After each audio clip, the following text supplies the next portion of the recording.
great fuel rip-off. Fuel in England, one of the most expensive in the world.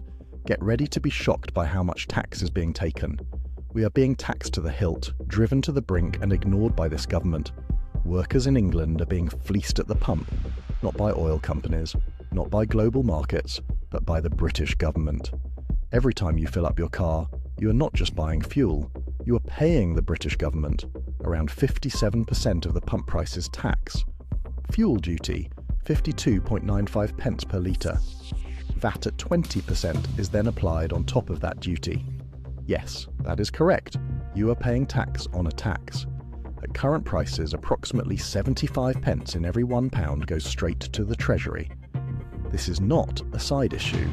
This is one of the largest everyday financial burdens on working people across England. The Workers of England Union needs to clearly state what is happening. You drive to work and you pay tax. You drive your children to school and you pay tax. Unfortunately for families across England, the British government just sits back and collects. There is no urgency to reform, and there is no relief as they are happy to just collect revenue. The government blames international pressure. The British government loves to say global pressures are to blame, but that argument collapses instantly when you look abroad. Take what Australia has just done. They cut fuel excise by 50% overnight, which meant immediate savings for drivers. It was a clear political decision by that government to protect household income. What has the British government done? They froze duty but did not meaningfully reduce it, and VAT remains untouched. There has been no emergency intervention and no structural change. The Workers of England Union clearly believes that this is not about what can be done. It is about this government refusing to do. Who is the hardest hit? Fuel tax is not neutral, but is deeply regressive tax, as it takes from lower income families the same as it does from high earning families without balancing. It hits hardest, to mention a few: NHS staff commuting long distances, care workers on low pay, tradespeople and delivery drivers, rural communities with no transport alternatives, shift workers with no access to public transport. These are not luxury drivers. These are the people keeping the country running. The big lie is for the British government to say, use public transport. That argument might work in London or in the big cities, but that argument collapses everywhere else. Across huge parts of England, bus routes have been cut, and services are unreliable or non-existent.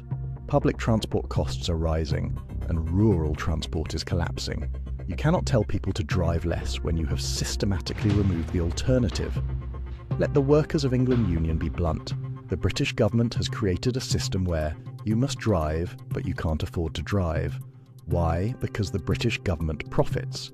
That is not policy, it is a trap. The government has options that it can use right now. The Workers of England Union has written a letter to the British Chancellor, but we want our members to know our position before we send it. If this government is serious about supporting working people, it must act immediately, and we have listed 5 points for action. 1. Halve fuel duty.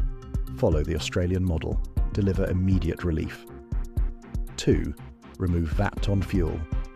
Taxing fuel is one thing. Taxing the tax itself is indefensible. 3. Introduce nationwide bus subsidies. Affordable, reliable transport is essential infrastructure, and it is not a luxury. 4. Rebuild local transport networks, especially in rural and semi-rural areas where dependency is unavoidable. 5. Commit to a long-term affordability strategy. Short-term freezes are not enough. Structural reform is overdue. This is not just about fuel. It is about fairness and maintaining living standards,